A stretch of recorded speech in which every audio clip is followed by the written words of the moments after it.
The Metropolitan Police say 26 officers were injured and 25 people arrested after violence broke out during a rally led by far-right figure Tommy Robinson in central London. Police estimate the event drew about 110,000 people, with a smaller counter-protest of roughly 5,000 held nearby. Officers used barriers to separate the groups. The rally, called Unite the Kingdom, was promoted as a free speech event but featured anti-immigration and nationalist messaging.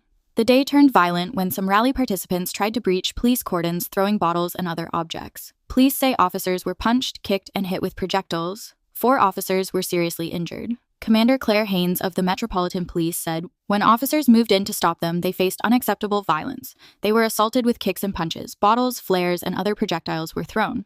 More arrests are expected as investigations continue.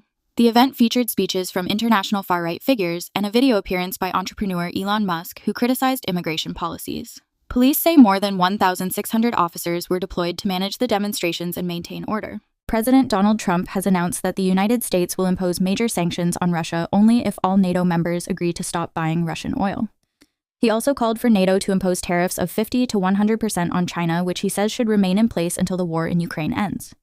Trump argued these steps would weaken Russia's economy and help end the conflict, stating, "Only with a unified effort that cuts off the revenues funding Putin's war machine will we be able to apply sufficient economic pressure to end the senseless killing."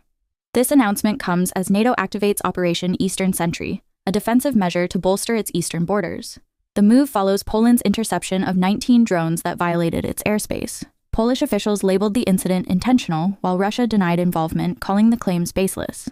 NATO leaders have convened to discuss the situation, with Poland's prime minister describing the drone incursions as the closest the alliance has come to open conflict since World War II.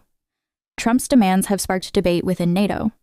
Some member nations, including Hungary and Turkey, continue to buy Russian oil, complicating efforts to reach a unified stance. European policymakers have also expressed resistance to the proposed tariffs on China, citing potential global economic risks. For now, the president's conditions remain uncertain as NATO weighs its next steps.